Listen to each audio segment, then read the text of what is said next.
All opinions and quotations in no way represent River West Radio and are the sole responsibility of the producer, guests, and callers. River West Radio is not liable for any legal issues arising from the content of this program. You are obsolete, Mr. Wordsworth. You have no function, Mr. Wordsworth. You're an anachronism, like a ghost from another time. I am nothing more than a reminder to you that you cannot destroy truth.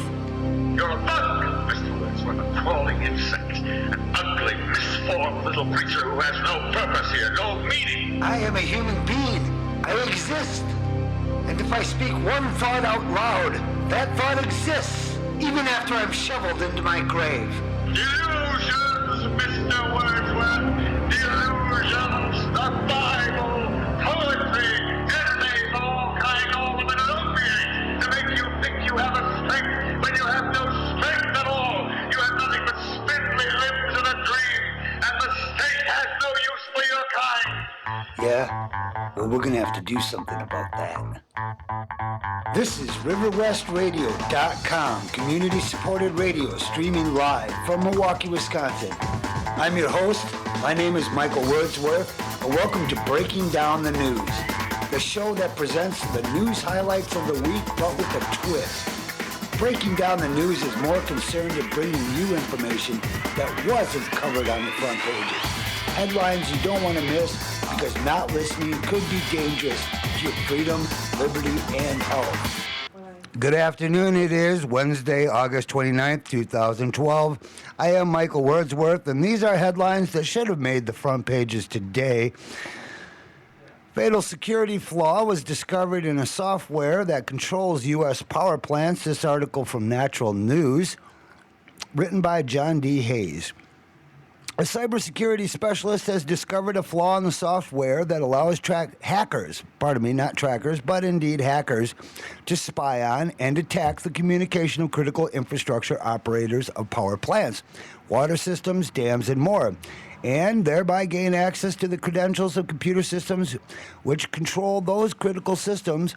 And that claim comes from the U.S. government, and they are investigating.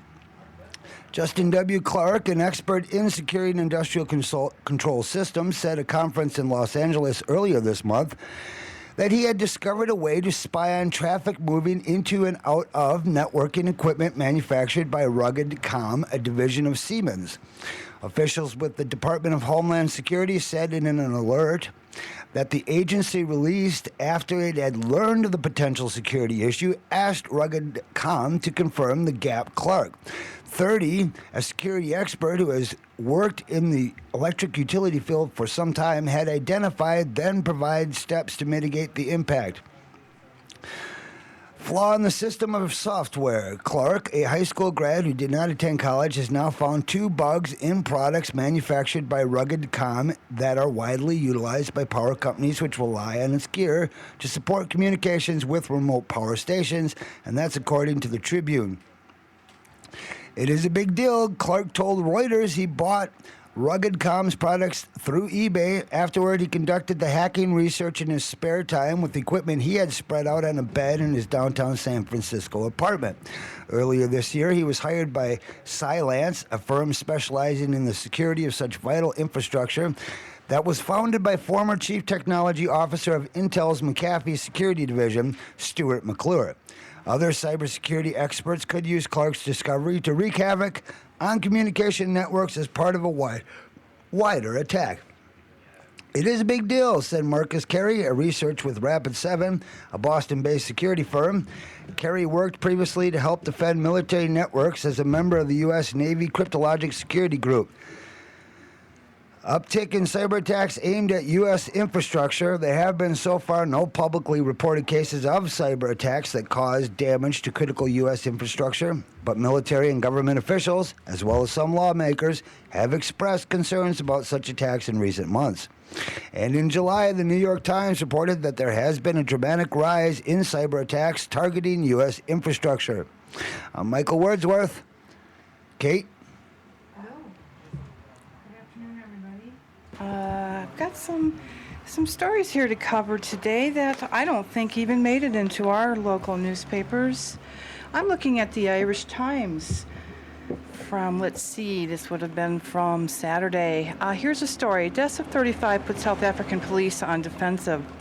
Commander claims officers opened fire in self-defense as striking miners attacked. This is from Bill Corsaran in Johannesburg. South Africa's police were forced to defend their actions yesterday after violent clashes on Thursday between armed forces and striking miners at a platinum mine in Northwest Province left 35 dead and 78 injured. National Police Commissioner Raya Fillega said yesterday at a press conference at the Loman mine that her men opened fire in self-defense after coming under attack from armed mine workers who refused to lay down weapons.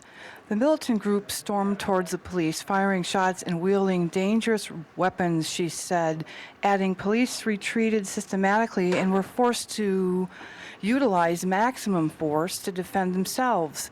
When asked who gave the order to use deadly force, Ms. Viega said after receiving information that the miners would not hand over their weapons or leave their position, she made the call.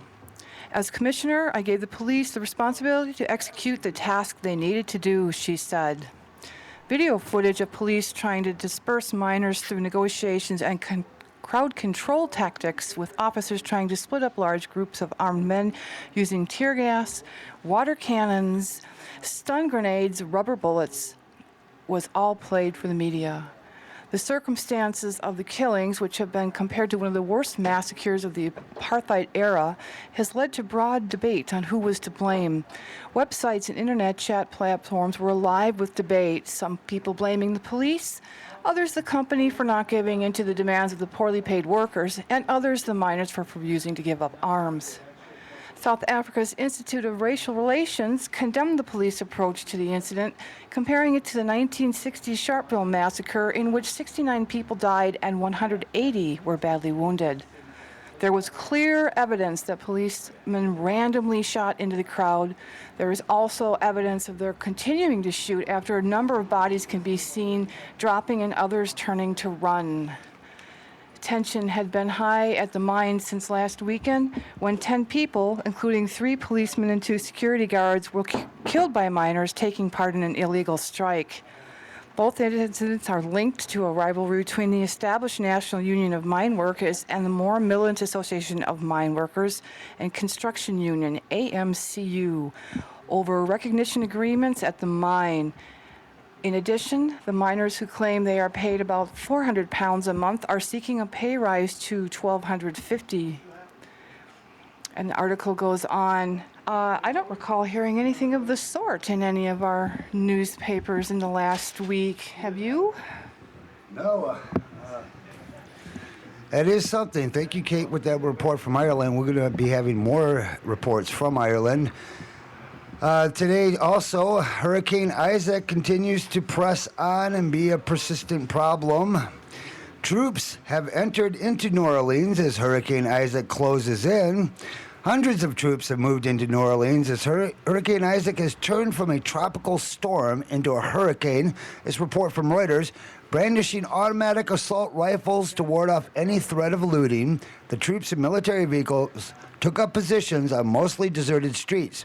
Their arrival came as driving rain and stiff winds began battering the city's iconic French Quarter and has boarded up storefronts. More on Hurricane Isaac later. It's not certain if Isaac will be a repeat of Katrina. During the latter storm, the police confiscated guns, rogue cops murdered people and looted stores, and FEMA did its best to turn a bad situation into an unmitigated nightmare. I'm Michael Wordsworth with Caitlin Redding. We'll be right back.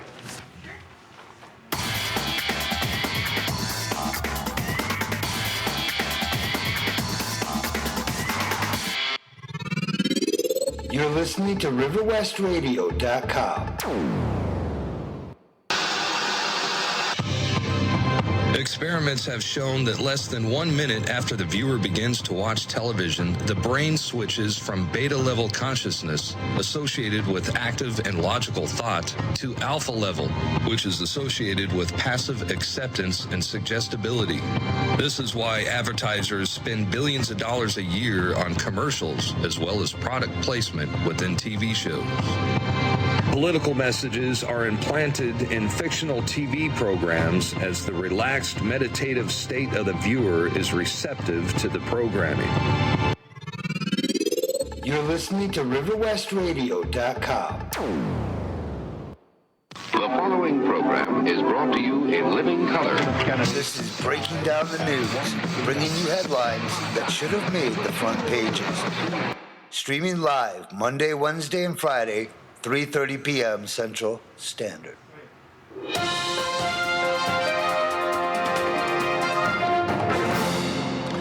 Democratic National Convention to leave hundreds homeless. This from RT.com on August 28, 2012. As the Republican National Convention takes off in Tampa, the upcoming Democratic National Convention is in the spotlight over skyrocketing accommodation prices that are forcing many low-income Charlotte families out of the motels where they live. Unemployed and low-income Charlotte residents often live in cheap motels, sometimes with whole families occupying a single room. And as the upcoming DNC prompts motel costs to rise, some motel residents will have no choice but to check out.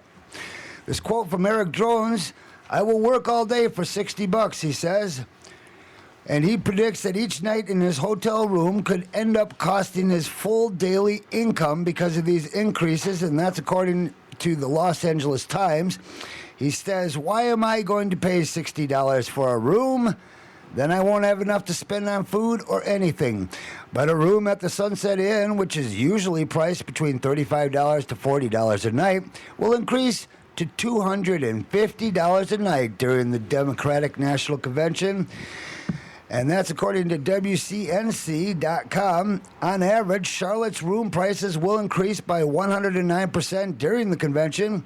Homeless advocacy agencies predict that the number of people without a place to stay could rise significantly as a result. To prevent the displacing from living on the street, group affiliated with the Homeless Service Network has raised $20,000 to help pay for housing. Thank you.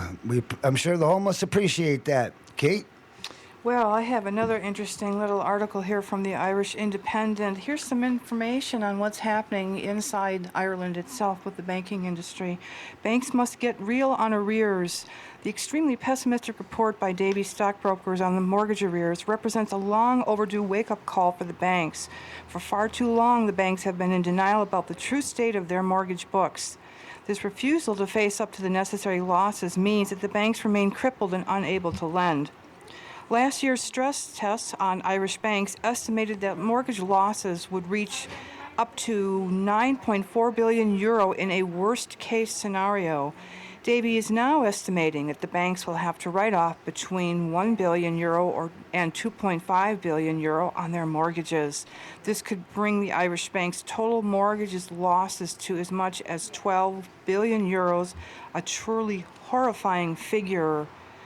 Unfortunately, the mortgage arrears statistics published quarterly by the central bank only cover homeowners' loans, not buy-to-let mortgages.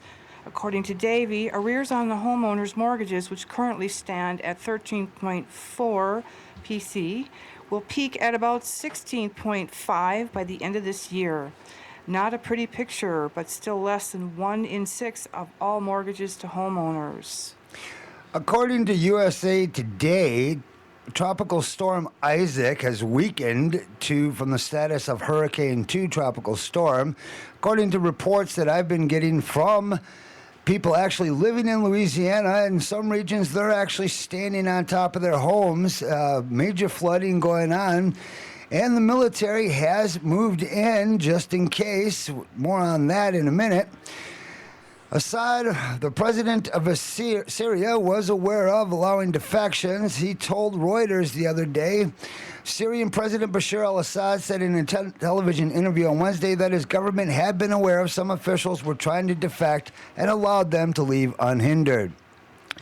Cases of West Nile virus set record deaths, according to the Center for Disease Control, but indeed, probably what is causing more long-term health effects and eventual deaths will come not from this little mosquito and the West Nile virus, but from the extensive spraying they're doing over our cities.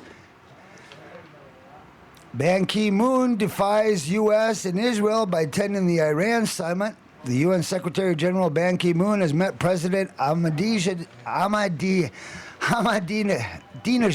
Pardon me, Ahmadinejad, but your mother did give you a very difficult name to pronounce. Anyhow, President Ahmadinejad of Iran and Supreme Leader Ayatollah Ali Khamenei, during a visit to Tehran, was welcomed Ban Ki-moon. Kate? Well, here's a news review about Paul Ryan. Apparently, quite a few of the Irish writers have quite a bit to say about him. This was, again, by David O'Dwyer. When Mitt Romney announced a relatively young, relatively obscure, relatively handsome politician by the name Paul Ryan as his vice presidential pick, the world had to familiarize itself with yet another divisive American politician. But something struck me about the way RET's 9 o'clock news opened its report on Romney's choice. He was introduced as Irish-American politician Paul Ryan. Now, it's obviously pertinent that he's Irish-American. It would be weird if RTE, failed to mention that a U.S. politician on a presidential ticket boasted Irish ancestry. But the thing is, the phrase Irish-American politician has certain connotations, conjuring up images of a latter-day Kennedy, and it's safe to say Paul Ryan is no John F. Kennedy. He is a Republican for a start, and at the Tea Party end of the Republican Party for that matter.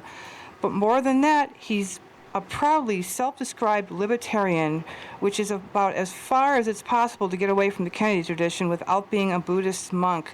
It seems to me that these people do not really care for him so much on the European stage. A number of articles that I've been coming across, Michael, have all indicated that they really feel that Ryan is a facade. Indeed, Kate, it's happened again. We go through this every 4 years, and every 4 years, the vast majority of conservatives fall for it. This is such a broken record. What did Forrest Gump say? Stupid is as stupid does. And wasn't it P.T. Barnum who said there's a sucker born every minute? Well, here we go again. Let's just get this on the record. Since 1960, there have only been 2 presidential nominees who were not controlled by the globalist elites. One was a Democrat, John F. Kennedy. The other was a Republican, Ronald Reagan. Kennedy was shot and killed. Reagan was shot.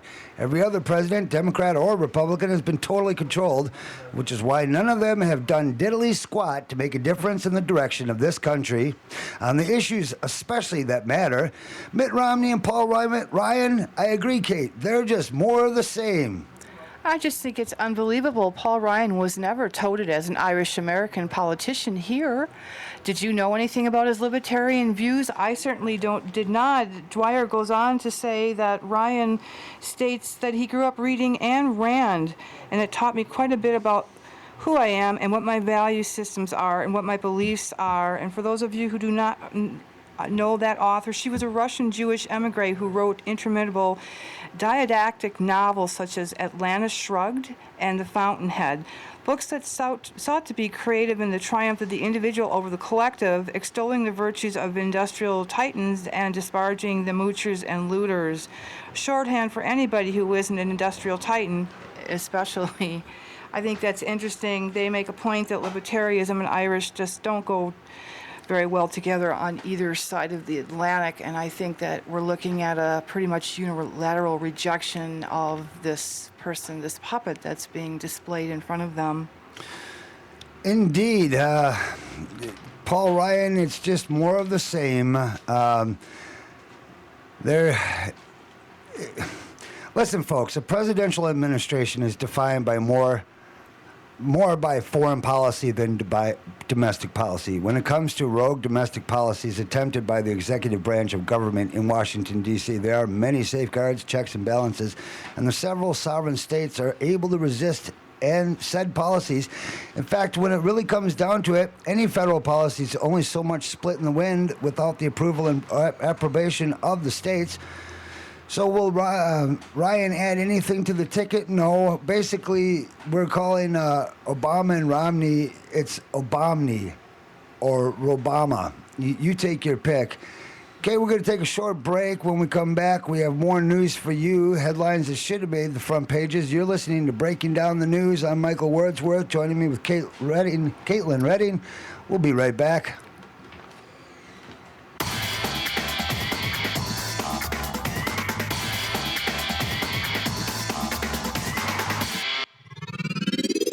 You're listening to RiverWestRadio.com. When you start talking about manipulating the environment, we have treaties that go back to the mid-'70s that forbid this, number one, as weapons of war.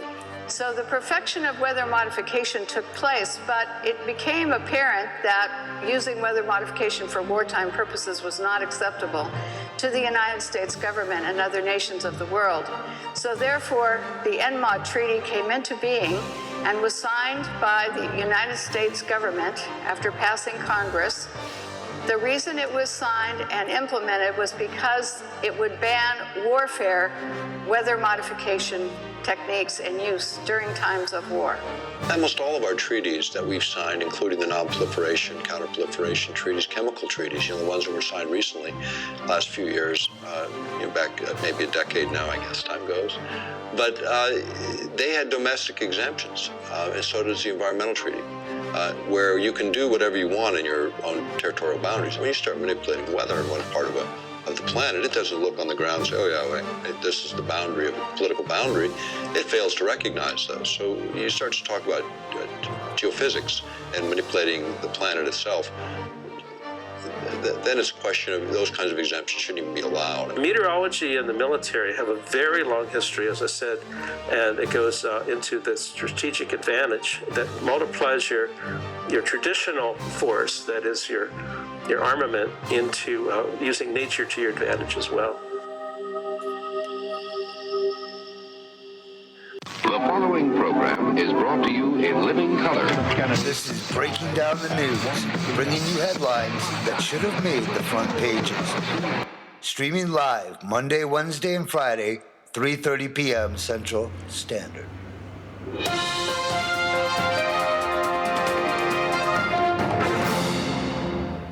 Venezuela refinery burns for the fourth day after 48 die in a blast. This according to Daniel Cancel and Jose Orozco. Bloomberg Business Week article. Venezuelan firefighters struggled to contain the last fire at the South American country's largest oil refinery after a second flare-up at a fuel storage tank.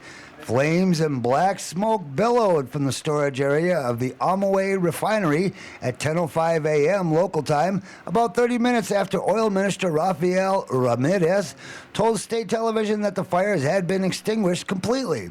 Petróleos de Venezuela S.A., the state oil company known as PDVSA, has put out two fires that began on August 25th after a gas explosion killed 48 people.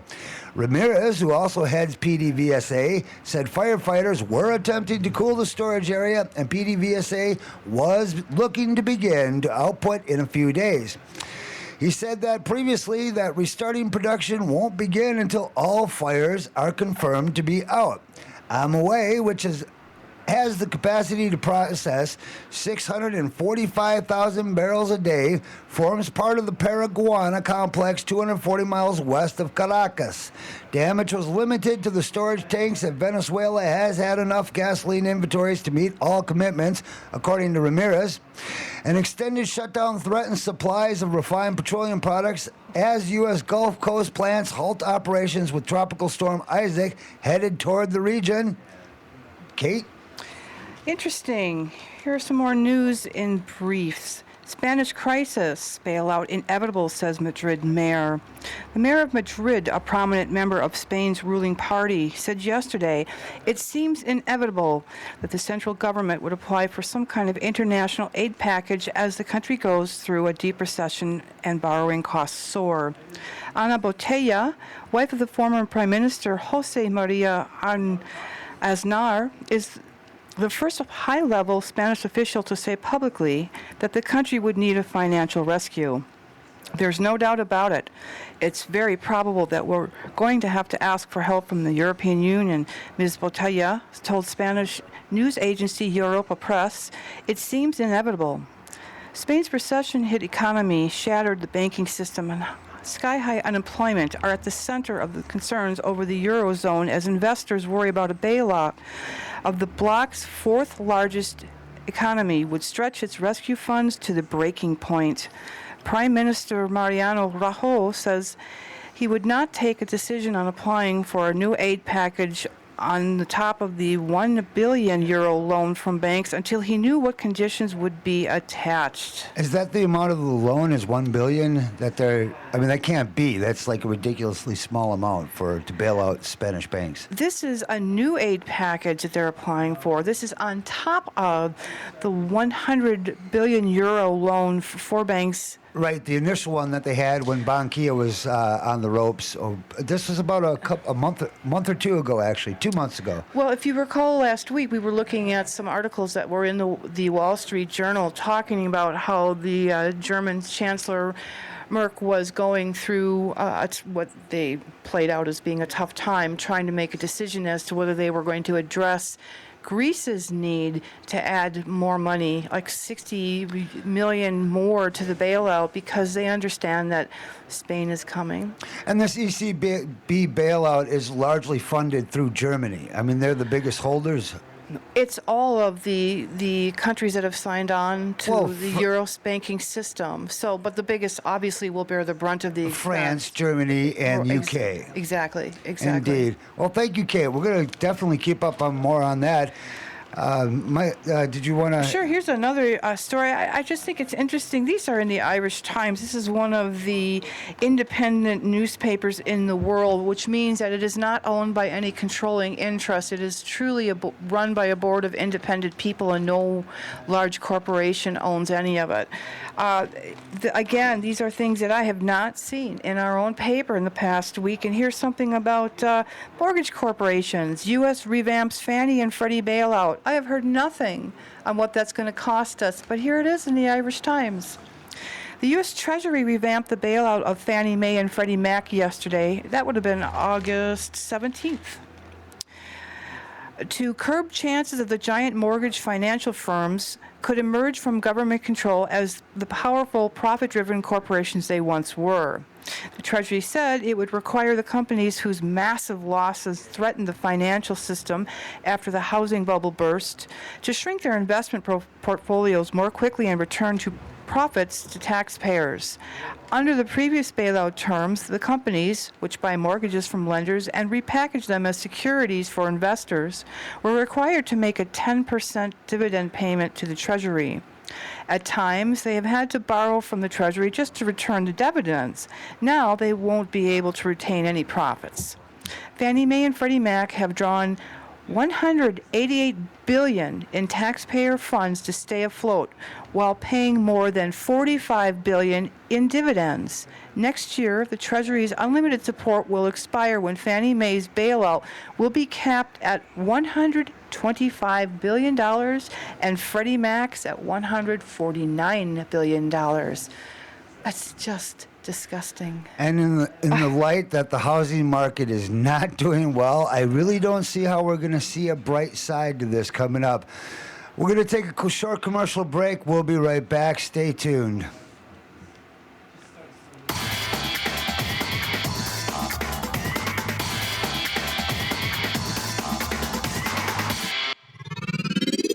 You're listening to RiverWestRadio.com. The kitchen is the heart of the home, but at Monsanto, we're a megalithic agricultural group attempting to destroy farmers all across your country. We bring you horrible foods that attack your stomach lining, DNA, give you kidney and liver failure. Monsanto, bringing Franken foods to your family at home. Don't you just hate us? Say no to GMO. Are you tired of commercials always telling you that you're tired when you know you're tired because you wake up early and go to bed late and every moment in between is spent trying to figure out how you're going to make the next dollar? Well, you're not alone. Millions of Americans are walking around in a sleep-deprived, zombie-like state amplified by psych meds and pharmaceuticals found in the drinking water. So just be glad you're not one of them, unless you are, in which case I'm sorry you had to hear this. But wait, there's more. If we keep at this current pace, we will surely lose our democratic republic and soon be standing in food lines for the poisonous rations the new totalitarian government will hand out. Don't delay. Get involved. Get informed.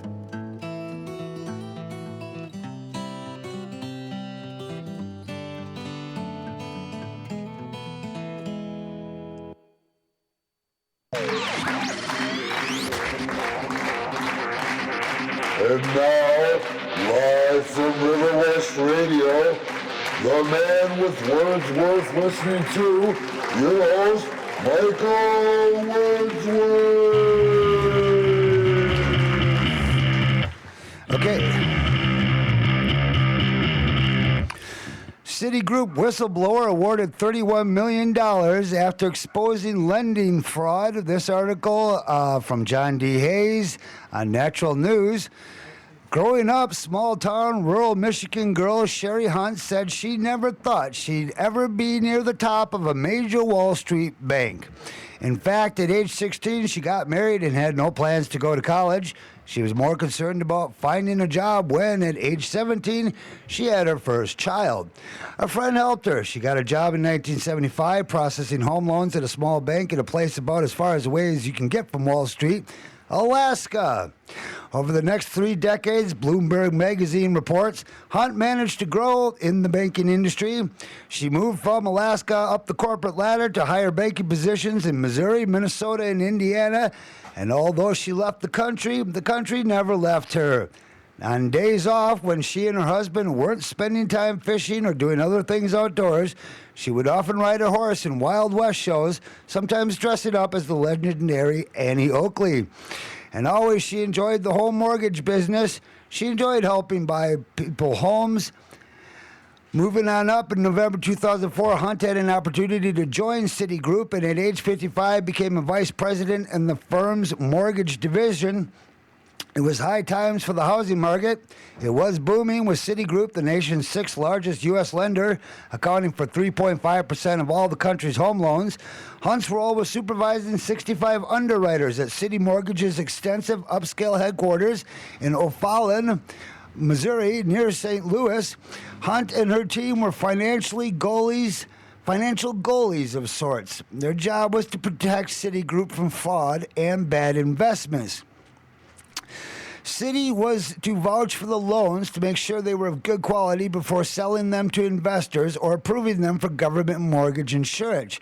Citi's approval meant that investors were assured the banking giant would back the mortgages if borrowers stopped paying their notes.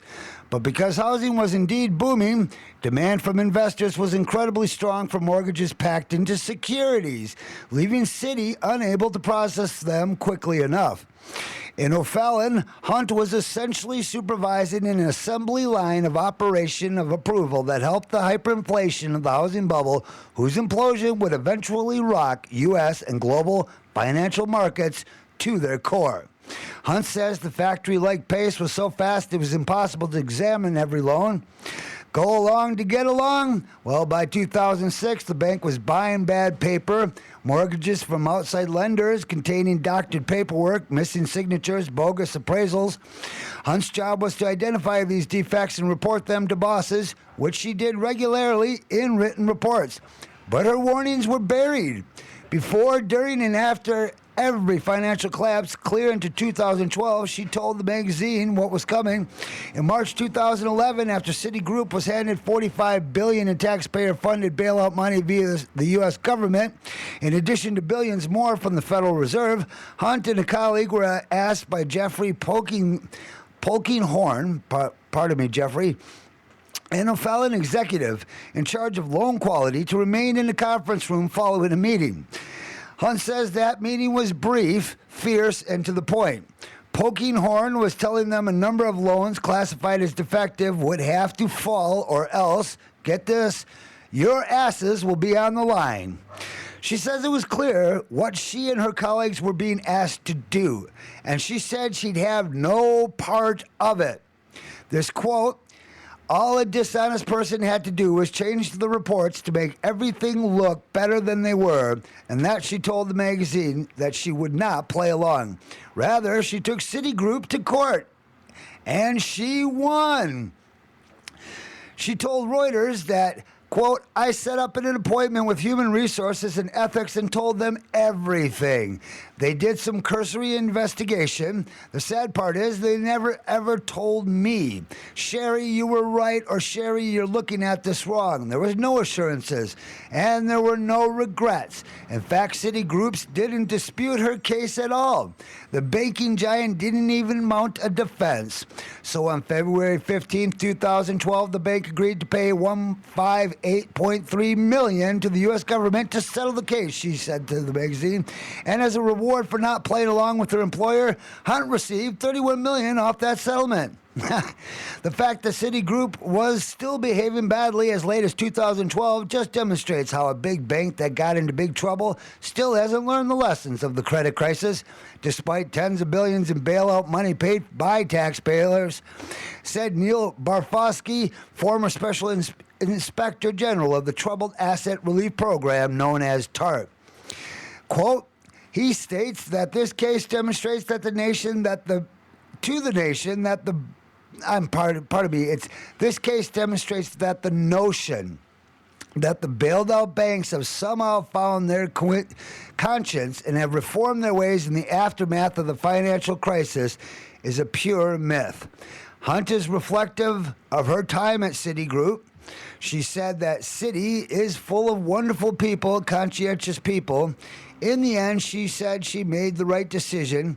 I didn't care if I lost my house, and I knew I would risk my career, but I was willing to go forward even if we had to start over in an apartment, and I had to get a job outside the mortgage industry. And according to her, she has no regrets. Kate? Wow, that's really an amazing story. Absolutely amazing. Here's another little tidbit. Nigeria's former oil bandits now collect government cash. This is how it starts. This story was reported by Drew Hinshaw. Abuja, Nigeria, Alhaj Jabokor and Asaria. I hope I got that all correct. Those are tough. Good job, though. Thank you. Once stalked the mangrove-choked creeks of the Niger Delta, a leaf stuck into his forehead for good luck as a crew that he ran to bleed oil from pipelines and sold it to smugglers. Asari fuel, they called it. Last year, Nigeria's state oil company began paying him $9 million a year by Mr. Dokubo Asaria's account to pay him his 4,000 former foot soldiers to protect the pipelines they once attacked. This is how it starts. Wow. He shrugs off the unusual turn of events. I don't see anything wrong with it, said the thickly built former gunman, lounging in a house gown at his home here in Nigeria's capital. Wow, that's quite a step up for him. Nigeria is shelling out hundreds of millions of dollars a year to maintain an uneasy calm in the oil-rich delta, where attacks ranging from theft to bombings to kidnapping pummeled oil production 3 years ago to as low as 500,000 barrels on some days. Now production is back up to 2.6 million barrels daily of low-sulfur crude, of the sort favored by U.S. refineries, which gets nearly 9% of their supply here. That's kind of interesting, Michael. If we're getting 9% of our, I guess they would probably call that sweet crude from Nigeria, which is really not in a war, not under attack, not really suffering. That's a significant chunk, though. I mean, it is, but why then do our rates not stay stable instead of soaring? Oh, well, very, very interesting. I reported earlier that there's 2 refineries that had been closed on the East Coast, and I need to get the name of those and locations of those refineries because that was the obvious question. But that coupled with, I don't know how much the pipeline crack up in Wisconsin had to do with it, but basically all that combined equals higher gas prices. If you look, we were at a national average of $3.63, considerably lower the farther you get away from Wisconsin. So Wisconsin is the epicenter of high gas prices. It's a complete bummer, but that's the way it is. We're going to take a short break, come back. Thank you for listening today. We're listening to Breaking Down the News. I'm Michael Wordsworth, sitting in with Caitlin Redding.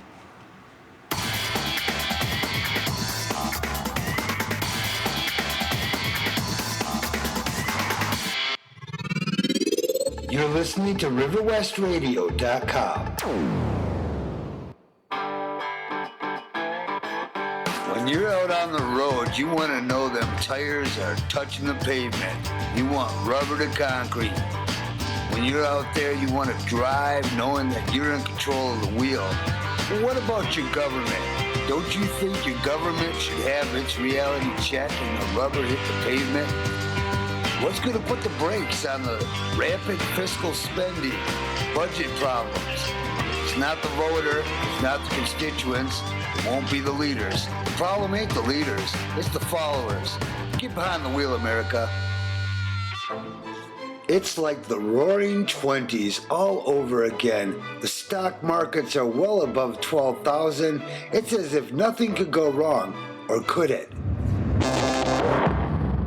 The truth is, the American economy is not as strong as it actually appears. The job reports for June were down, manufacturing down.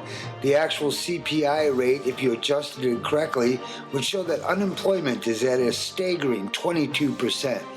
46 million Americans are on food stamps, and guess who runs that program? Not the government, no, Goldman Sachs. I'm telling you, the situation here is more abrupt than we think. Wake up, America. We have hard times coming. And we need to prepare for what lies ahead. The following program is brought to you in living color. This is Breaking Down the News, bringing you headlines that should have made the front pages. Streaming live Monday, Wednesday, and Friday, 3:30 p.m. Central Standard.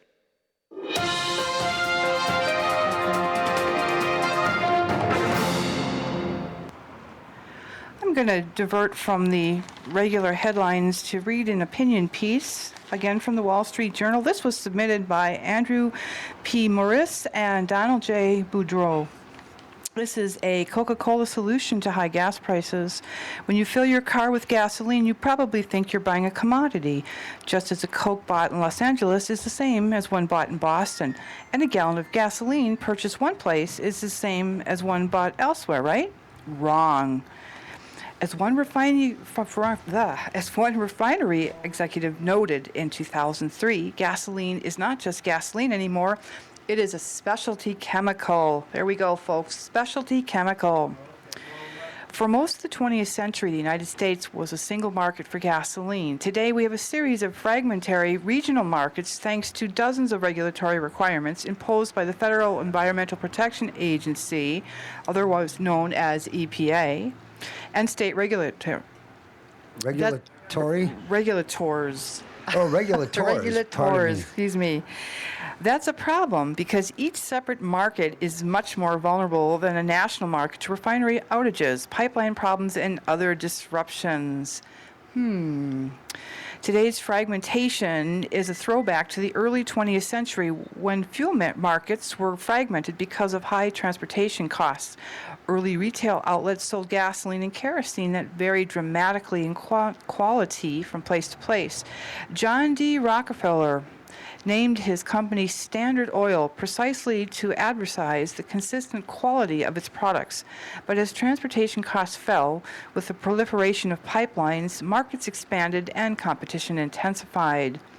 By the early 1920s and 1930s, oil companies were engaged in a vigorous octane war to improve quality and reduce price. This competition helped transform 100-octane fuel from a chemical that sold for $25 per gallon in the early 1930s to a mass-produced commodity selling for about 25 cents per gallon a decade later. That's astounding. $25 down to 25 cents in 10 years. That's amazing. That improvement helped win the Battle of Britain by giving the Royal Air Force a performance edge over the Luftwaffe. Would that be Luftwaffe? That'd be the Luftwaffe. The Luftwaffe. Get that right. By 1944, Standard of Indiana alone could refine 1.15 million gallons of 100-octane aviation gasoline per day, a production rate surpassing that of the entire industry before the war. Wow, that is, I can continue going on. Well, here, let me pull us over to France. France launches murder probe into Arafat's death. This from the Jerusalem Post. French prosecutors opened up a murder investigation into the 2004 death of former Palestinian leader Yasser Arafat. AFP reported Tuesday, citing sources close to the matter. The probe comes after Arafat's widow, Suha, and daughter, Zawa, launched legal action in France last month, alleging the PLO leader was poisoned with radioactive polonium-210. Suha's allegation was based on a statement by the Institute of Radiophysique in Lausanne, Switzerland, which claimed it found an abnormally high level of polonium on Arafat's belongings. Isn't that amazing? Greek trader explains why the country's headed for rebellion over or civic mutiny. You take your pick. This is from Joe Weisenthal from the Business Insider. A trader in Greece gives Business Insider a grim assessment of the mood in the country right now. Right now, I'm afraid there's very little visibility regarding the political developments in the next few months. You might as well toss a coin. At some point, however, I believe we shall reach some kind of social tipping point regarding the ability of the Greek households and society to absorb more austerity measures. The consequential continuing steep decline in economic activity and ever-rising unemployment.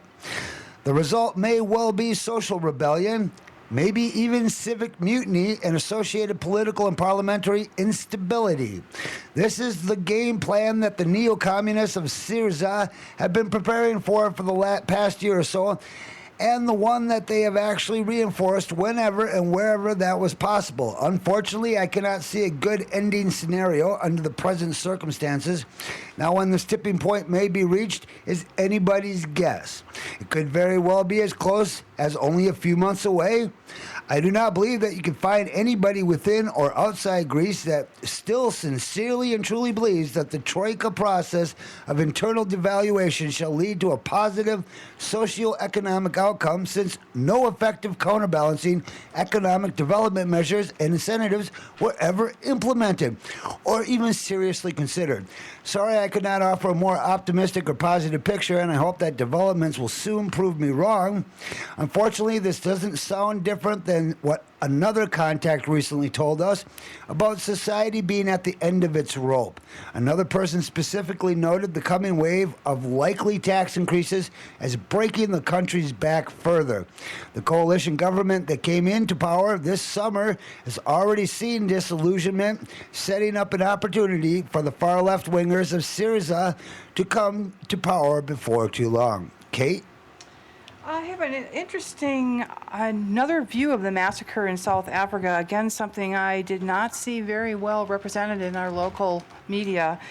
Massacre in South Africa, provocation notwithstanding, the death toll at South Africa's Marikana mine was the result of an outrageous, disproportionate overreaction by the police for which both it and the government must be brought to account.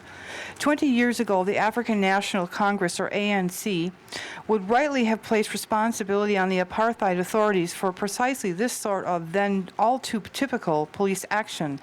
And it can now not evade moral culpability for Thursday's massacre, now put at 34 dead, a stain on the democratic chapter of South African state. Fed by a long-standing deep frustration among workers at the inability of the ANC to deliver improvements in living standards, the Marikana strike at Lohman's platinum mine has already resulted in 10 deaths before Thursday, including 3 police officers and 2 security guards beaten to death by rioters. The dispute has acquired a particular ferocity, in part because of a bitter inter-union rival that has seen a new association of mine workers and construction union, that's the AMCU, recruiting from and outflanking with militancy what it says is the compliant ANC-linked National Union of Mine Workers, that's NUM, over a 300% pay claim. Hundreds of AMCU members armed with machetes, pangas, spears, cudgels, and pistons had spent the last 3 days camped out on an outcrop of rock near the mine, chanting and dancing, pledging to die if their demands were not met. Police attempts on Thursday to disarm a disperse them with tear gas, water cannon, and stun grenades were to no avail. When the crowd, some firing pistols, attacked retreating police, they were forced to utilize maximum force to defend themselves. Again, that's a quote from Raya that we heard earlier.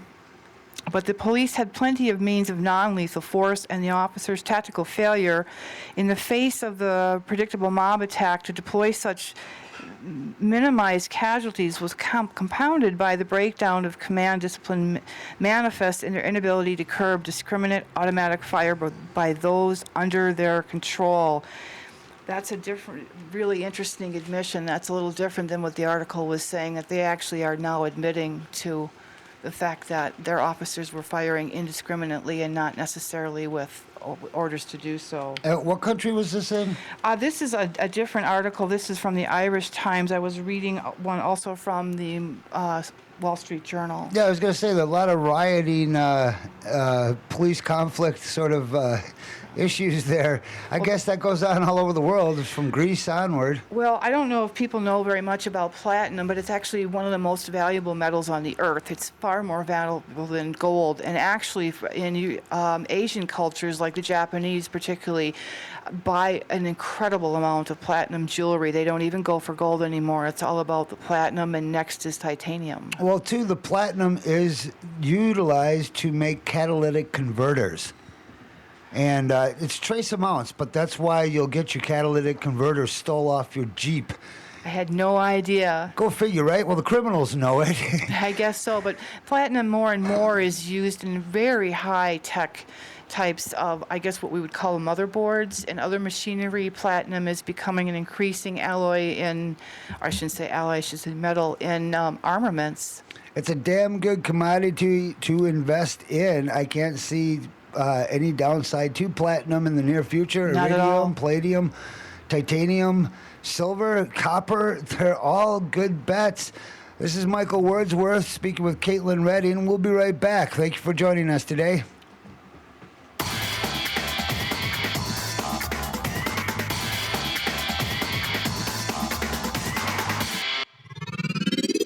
You're listening to RiverWestRadio.com. The TSA has consistently made the news with bad reports about its moral conduct, questionable employees, civil rights violations, everything from workers stealing cash out of travelers' luggage to trafficking drugs through airport security gates. Congresswoman Blackburn recently brought to the news media an awareness of the TSA's hiring of known child molesters and child porn collectors. My question is, why are we putting up with this? Why have we become so tolerant of being peasant slaves that we will acquiesce to anything? I've come to the DFW International Airport outside Dallas, Texas, to ask some questions of ordinary passengers and to interview the TSA workers themselves. Let's go in and see what they have to say. I don't like what I have to put up with every time I fly. Ted Wilsonberg travels by plane frequently and has to get groped on a regular basis. But does he have to put up with this? No. Hell no. I'd keep these guys out of here if I could. So you don't think that we need to be molested in the interest of national security? No. Think about it. A police officer can't just come up and put their hands in your crotch. But these guys feel me up every time I pass through these gates. But why do you put up with it? I have to do this. My job depends that I fly 3 to 4 times a week. I have a family, you know? The TSA stands for total suckasses when it comes to trampling on the Constitution and the Bill of Rights. How do they get away with it? I asked the director of security here at the airport at Dallas-Fort Worth. Yeah, well, when you pass through them doors, them front doors of this airport, you're no longer in America, boy. You're now in international territory bound by international law. And that's the great secret. The Constitution of the United States does not apply in its airports. Since September 11th, 2001, the Bill of Rights has been circumvented because of the threat of terrorism, when in actuality, you're more likely to die from a bee sting or be struck by lightning than actually be affected by terrorists. The following program is brought to you in living color. Kennedy died at 1 p.m. Central Time. With two little girls. Every day, our senses are being constantly bombarded by subliminal messages that are found in TV, movies, and advertisements. The subliminal messages we are subjected to are unrecognizable by the conscious mind and only recognizable in our subconscious mind. The messages and imagery are passively absorbed and then stored in our subconscious, where propagandists deliberately implant artificial thoughts, which in turn can affect our actions and attitudes later in life.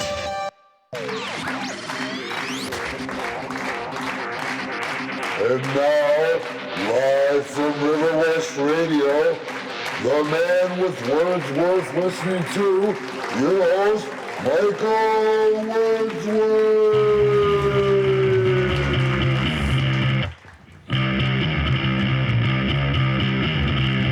And we're back. We're going to break out some Julian Assange news. How about that, Kate? Some Julian Assange? What do you got over there? You know, I don't have news about him in particular, but I certainly found a very strong opinion.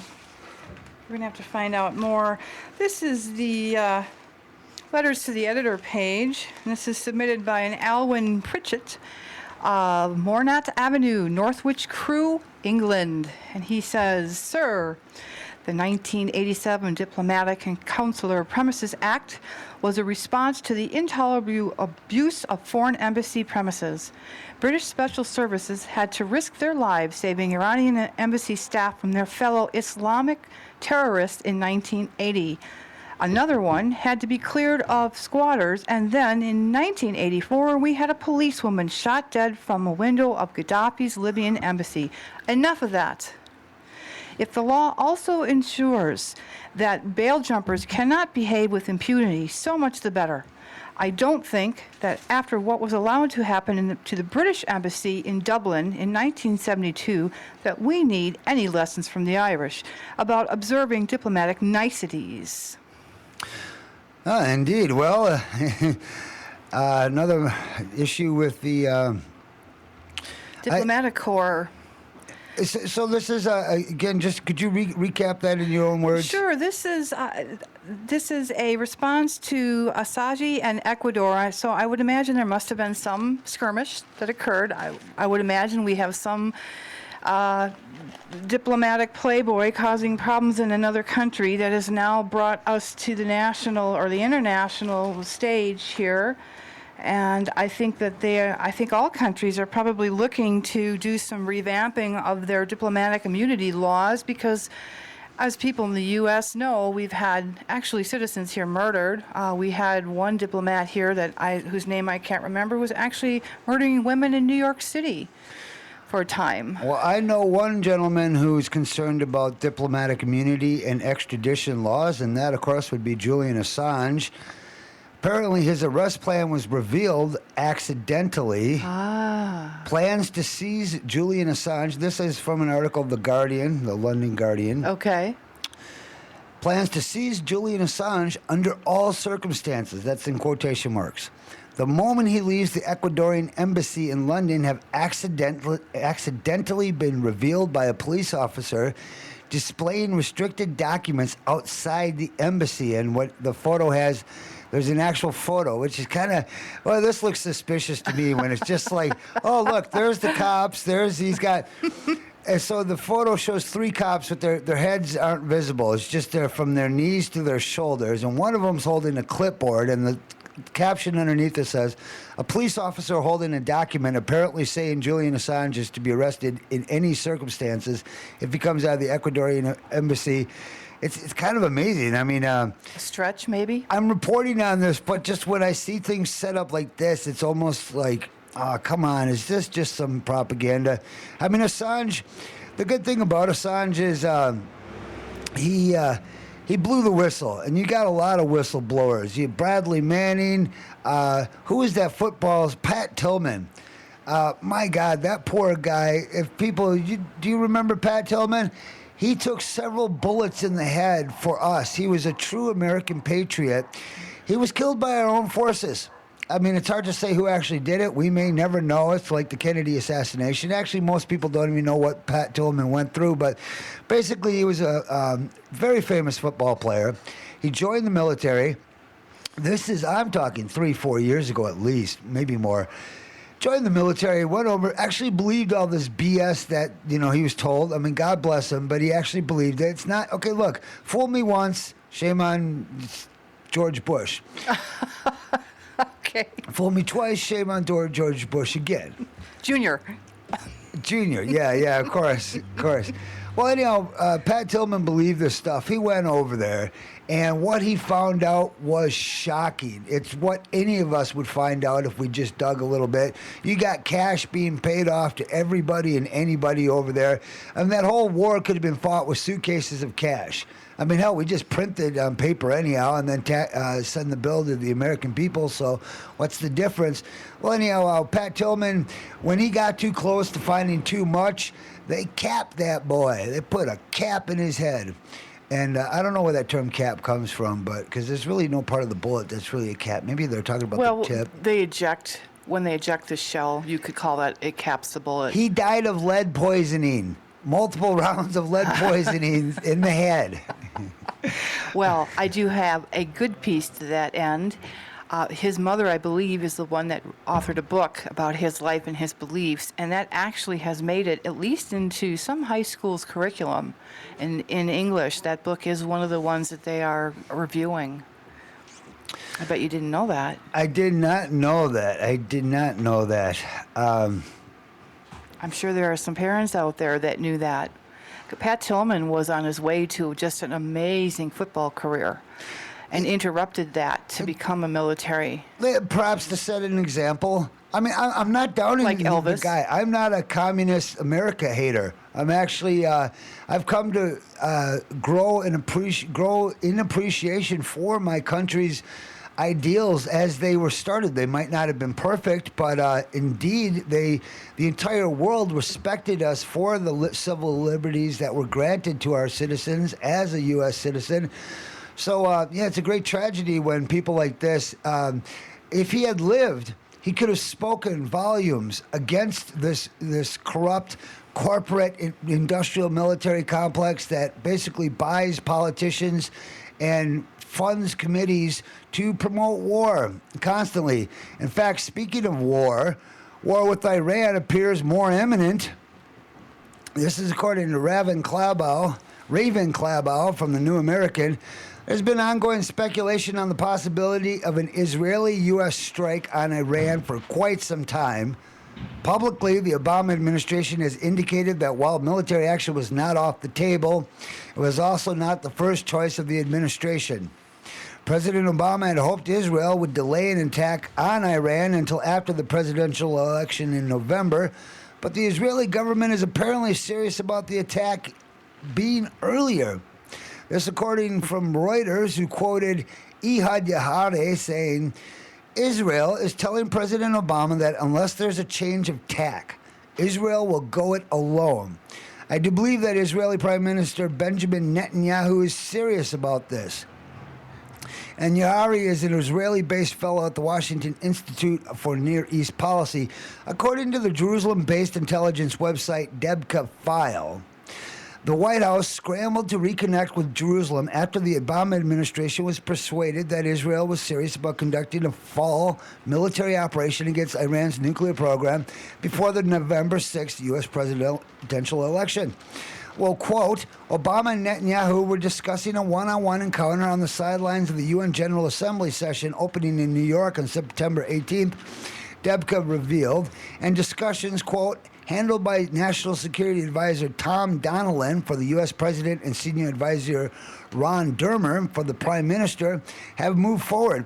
Reuters reports that Netanyahu wishes to secure 3 commitments from the Obama administration. 1, a pledge that the United States will attack if Iran does not back down. 2, a tight deadline for negotiations with Tehran, which has so far proved fruitless. And a further tightening of the sanctions noose. Netanyahu and Defense Minister Ehud Barak, along with the newly appointed Home Front Defense Minister, have reportedly made well-coordinated preparations for a war with Iran and for the possible repercussions that would result. Naturally, President Obama would prefer for such an endeavor to be postponed until after the elections, concerned that any decision on how to handle Iran one way or the other could impact his chances for re-election. But according to Deb Kafile, Israel has several major requirements that Obama administration would need to meet for delaying an attack on Iran. Boy, Kate, what do you think? I mean, Well, it's interesting. I also have an article, again, this is from the Irish Times, talking about Israel leaders clashing over attack on Iran nuclear sites. So they're actually being, I think, maybe a little bit more specific about the same attacks. Is that the glean you're taking? Well, Israel's looking for more serious and straightforward rhetoric out of the Obama administration. Okay. An unnamed senior Israeli official told Reuters that Tehran does not see a U.S. strike on the horizon and is confident Washington will prevent Israel from attacking. Basically, keep in mind, you've got Iraq blocking Israel. I know that sounds funny, but for a while, the no-fly zone in Iraq actually, I believe, kept Israel at check and at bay for a second. I do not know why. I mean, you've got a lot of Israeli lobbyists over here, and for some reason, you have a lot of right-wing Christian fundamentalists that support Israel because it's all part of their self-fulfilling prophecy to bring Jesus back by killing the rest of us, bastards. I mean, if Jesus did actually come back, don't you think he'd be disappointed? Very, very disappointed. I think disappointed, absolutely. When he said love one another, that had no exemptions to it. It's not loving to blow up and take over everybody. I'm sorry, I digressed. It happened. This is another, again, this story was reported by Mark Weiss. This is a slightly different interpretation of what you were saying. And he states, an unprecedented war of words has broken out among the Israeli leadership after comments by President Shimon Peres that Israel cannot strike Iran on its own. The comments by Mr. Perez in a series of television interviews were a direct contradiction to the point of the Prime Minister, Benjamin Netanyahu. Oh, no, that's Benjamin Netanyahu. Netanyahu. Just like the Yahoo search engine. Interesting. Yahoo! Yeah, spelled quite differently. All right, we'll call him Ben Yahoo, just if you have a Okay, follow. just for short. The defense minister... There's no need to respect the foreign... especially because this guy's an insane son of a bee. I mean, he really is. He's calling for... He's wanted Israel to attack Iran now for over a decade. Okay. I remember in the 90s reading about this guy. And as the very ferocious and stern picture says, is captioned, Benjamin Netanyahu reported to back unilateral attack on Iran. Well, of course he does. He doesn't have to pay for it. He wants us to foot the bill while his paltry little country that has 400 nuclear warheads, they're fully capable of defending themselves, even though they're surrounded by like 80 million Muslims in all directions. Well, it's interesting. Again, this is Ehud Barak, who, according to Israeli media reports, favor a unilateral attack on the Iranian nuclear facilities ahead of the U.S. election in November. Again, the same thing you're saying. I have, in quotes, I have no doubt that should Iran obtain nuclear weapons, it would be a grave threat, and that we must treat this matter very seriously, end quote. Mr. Perez said, adding, it is clear that we cannot do this single-handedly and that we must coordinate with America. Interesting. Mr. Perez, who celebrated his 89th birthday this week, the man should know better, wouldn't you think, at that age, added that he did not believe Israel would launch an attack on Iran before the November election. Officials close to Mr. Netanyahu said that the Prime Minister was angry and disappointed over Mr. Perez's remarks, adding that the President has overstepped the boundaries of his authority because of the role of an Israeli president is supposed to be largely ceremonial. Well, when Secretary of State Hillary Clinton visited Israel last month, she implied that the United States has not taken a military response to Iran off the table, and she also commented that Benjamin Netanyahu had stolen the silverware. But not only is Iran to be on the table, they also plan on eating China, Russia, the Saudi Arab Emirates, Just a little Sandy there. They're putting it all on the table. Hillary Clinton loves to put things on the table, and she likes to threaten you about taking things off the table. It's a really bizarre obsession with these freaking table things here. All right, I'm Michael Wordsworth. My goodness, it's been a hell of a show. We still got some time here, but we're going to pull out for 2 seconds here. And maybe we'll lighten it up a little bit when we come back. We've been light. We've been pretty light. Pretty light today? No chemtrail comments? Oh, actually, you know what? Damn it. Actually, we're going to play a PSA about chemtrails. Okay. It's a 2-minute PSA. Let's do it. We'll be right back.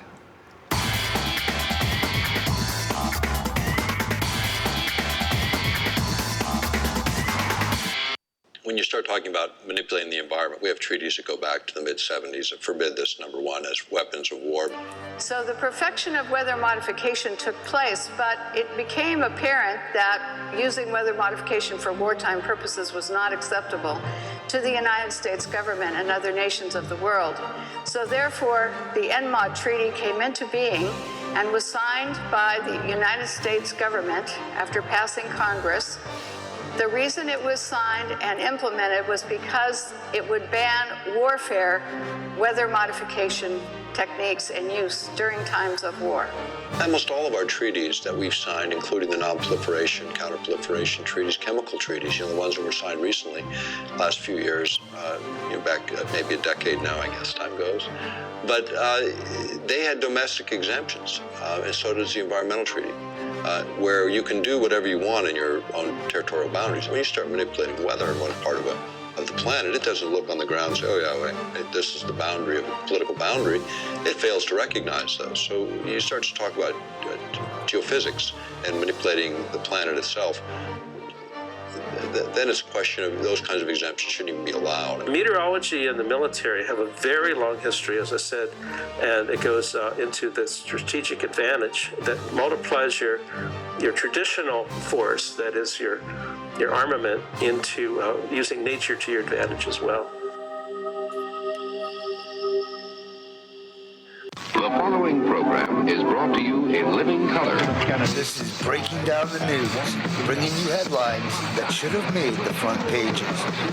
Streaming live Monday, Wednesday, and Friday, 3:30 p.m. Central Standard.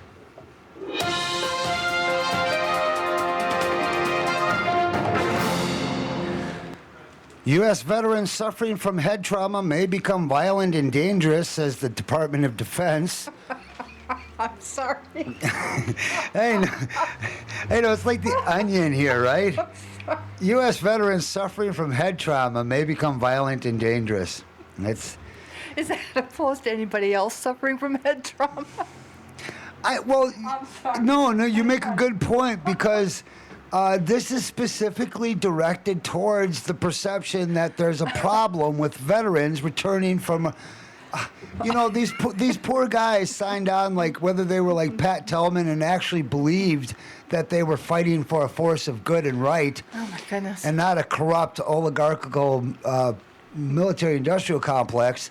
These poor guys. I support the troops, and believe me, the public opinion being put out in the media does not support them. This one article explains, basically, this is information. Let's give Suzanne Posey credit from TrueTheory.com. Way to go, Suzanne. Yeah, right? Well, she says, and I'm going to just read her article, U.S. Army statistics show that the suicide rate among military personnel is rising exponentially. Last July, an estimated 38 suicides were confirmed or suspected by soldiers, making that month the deadliest time in Army history. Active duty suicides have climbed up 22%, with 116 deaths so far in 2012. Veterans are in most danger of committing suicide, while the Army has traditionally viewed younger soldiers as at risk for suicide. Since the majority of deaths are occurring with veteran and older soldiers, that assumption is shifting. General Lloyd J. Austin III, U.S. Army Vice Chief of Staff, said, quote, "Suicide is the toughest enemy I have faced in my 37 years in the Army, and if it's an enemy that's killing not just soldiers, but tens of thousands of Americans every year. That said, I do believe suicide is preventable.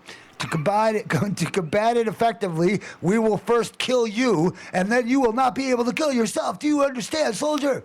We will we will stick so many freaking psych meds up your ears, into your head. You know, Okay, now you're digressing from her story, no doubt.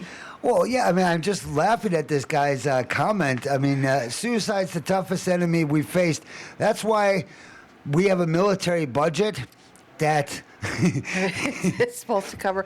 But remember, Michael, we were talking about this issue. I don't know if it was on air or partially, about how I really truly believe that veterans that after serving their time and committing their lives potentially to protect the nation and stand up for us, this is honestly one of the most honorable things someone can do when they're the highest act of patriotism, when your government basically defaults, becomes corrupt, and deserts you. This is the ultimate way of protesting, and boy, do we hear this loud and clearly, don't we? Oh, yeah, as a matter of fact, I wanted to read about Bradley Manning, but just to continue with this article here, basically, U.S. veterans being diagnosed with traumatic brain injury are being tracked by the Department of Defense because they may display personality changes that could come on without warning and affect their ability to acclimate back into American society.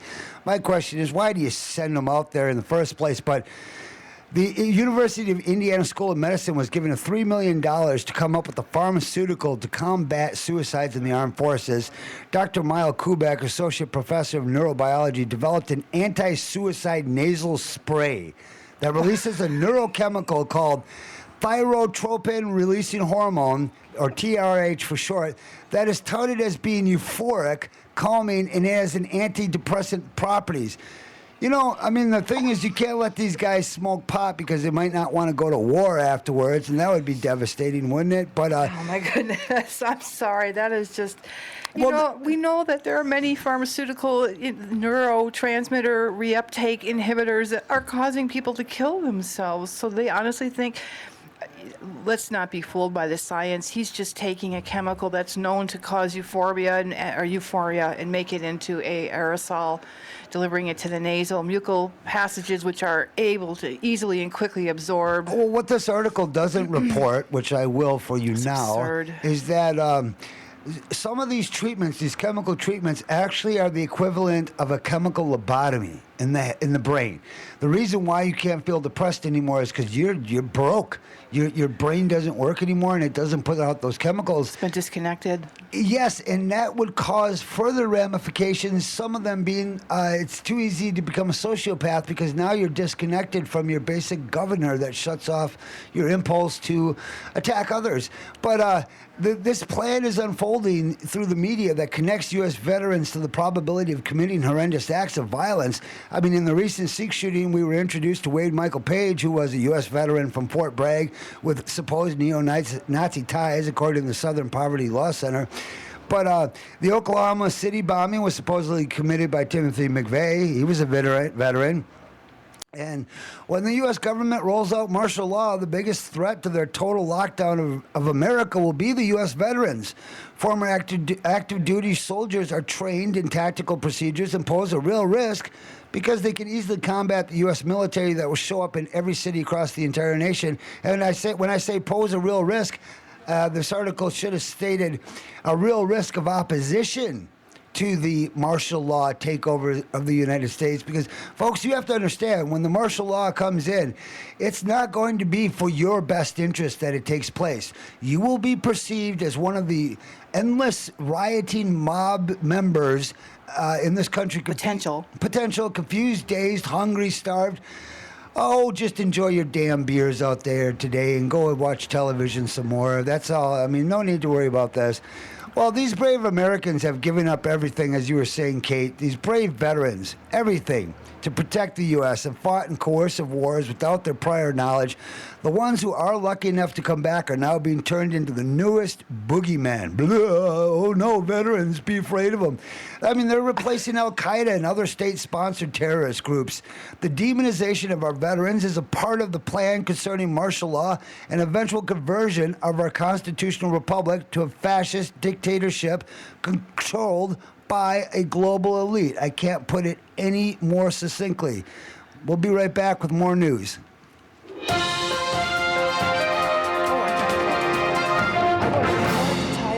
The history of Department of Homeland Security ammunition purchases is revealed. I wish I had more time to go through this whole article. But basically, we did cover the fact that the Department of Homeland Security is buying an immense amount of ammo.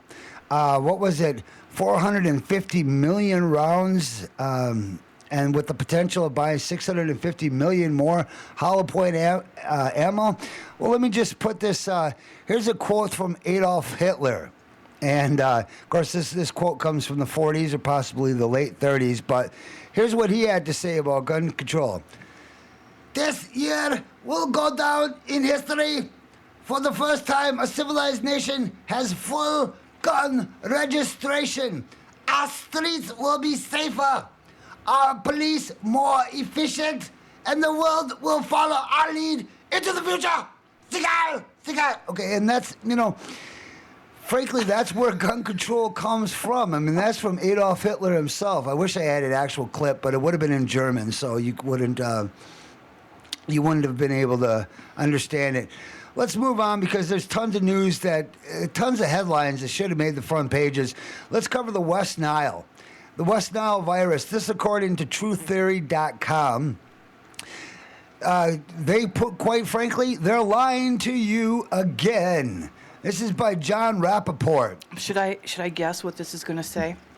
Oh, you could actually, and I apologize. It's actually by John Rappaport from naturalnews.com. The government PR machine has swung into high gear promoting West Nile disease. It's a national outbreak. 1,138 cases in 38 states, 41 deaths. Planes are spraying toxic aerial pesticides. Oh my God, my puppy, she's been covered by chemicals. This is awful. Never mind that the U.S. Centers for Disease Control claims 36,000 people die every year from ordinary seasonal flu, and there are no announcements of epidemic or outbreak. And let's not forget the big swine flu scare that basically Bird flu? Yeah, it was a big push to buy a bunch of vaccinations from Walgreens or God knows, that little evil bastard pharmaceutical company. And never mind that the World Health Organization claims between 250,000 and 500,000 people die every year from ordinary seasonal flu. And that's not called an epidemic. If you added up the death count from the hyped and predicted epidemics of the last decade, including West Nile, SARS, bird flu, weaponized smallpox, swine flu, the total would come out to about 1 year of deaths in the U.S. from ordinary flu. But who cares about facts? What's important is how much fear can be generated. That's the statistic that counts when you're talking about CDC or the World Health Organization. And when it comes to the public, it seems that some people feel a morbid attraction for viruses. Every time a new one is announced, they rub their hands together and say, this is the big one. It's going to spread like wildfire. Oh, my God. While other people involved in natural health who reject huge amounts of conventional medical wisdom nonetheless make the mistake of buying the virus of the moment. They automatically accept it as a real threat and then figure out how to treat it naturally. That could be a big mistake. Have researchers ever actually isolated the West Nile virus? Should be asking that question. Should always question what the CDC tells you. What else do we got? I covered all this here. Kate, do you have any more? Oh, if we want to just wrap it up with a personal note on the death of an icon. Oh, yeah. Who would that be? That would be Helen Gurley Brown, who probably many people are either too young or too oblivious to even know their own American history and who this woman was. I'm just going to read a little bit from the obituary that was written by Christy Russell. And again, this is coming from the Weekend Review Irish Times.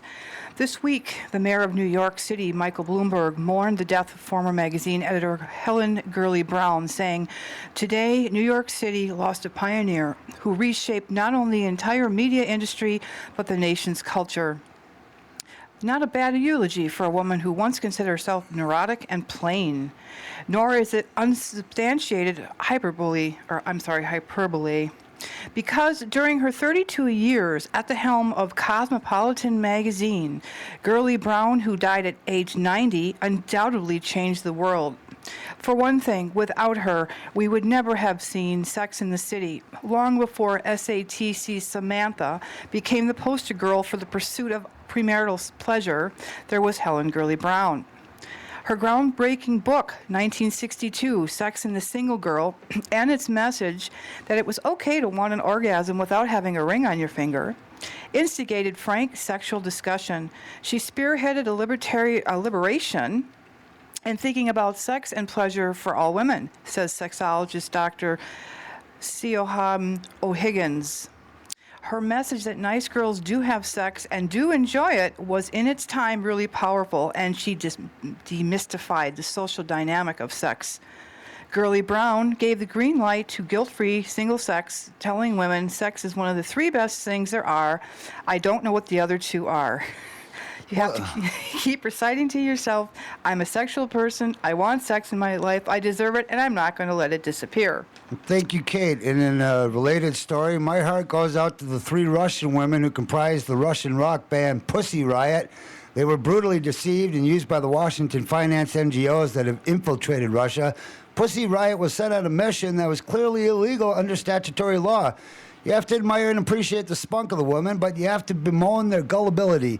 Washington needed a popular issue with which to demonize the Russian government for standing up to Washington's intention to destroy Syria, just as Washington destroyed Iraq, Afghanistan, Libya, and as Washington intends to destroy Lebanon and Iran. By intentionally offending religious worshippers, which would be a hate crime in the U.S. and its European, Canadian, and British puppet states, the woman violated a mere statutory Russian law.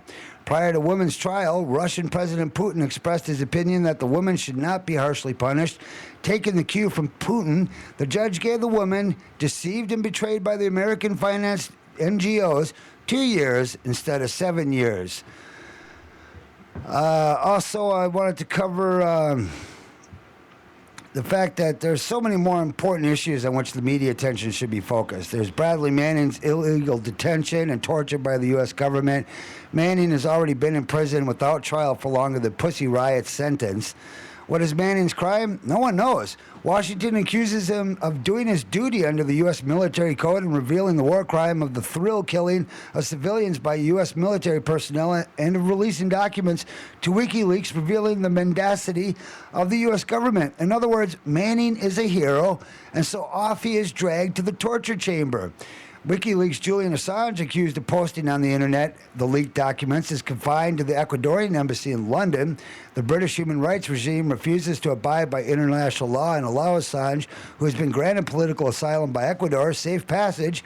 Everyone familiar with the international law knows that asylum takes precedence over the other legal claims, especially specious ones. Washington has armed and financed outsiders to destroy Syria and to break the country up into warring factions. Instead of protesting this heinous act by Washington, the world protests the Syrian government for resisting its overthrow by Washington. I don't even think that George Orwell imagined that peoples of the world were this utterly stupid. In freedom and democracy America, and that's America with a K, folks, President Obama refuses to obey a federal court order to cease and desist from violating the clear, unambiguous constitutional rights of U.S. citizens. Instead, the President of the United States defies the court order and continues to hold U.S. citizens in indefinite detention. And there is no movement to impeach this tyrant. To the contrary, America, with a K, is presented as the example of democracy of the world. Where are the protests? That's a good question. We want to thank Caitlin Redding for joining us. I'm Michael Wordsworth. We'll be back Friday at 3:30 p.m. Central Standard Time. Thank you for joining us, and we're going to pull out of here. Kate, that's about all we got. We're actually over the time for once. All right. Thank you, world. Peace out. Bye-bye now.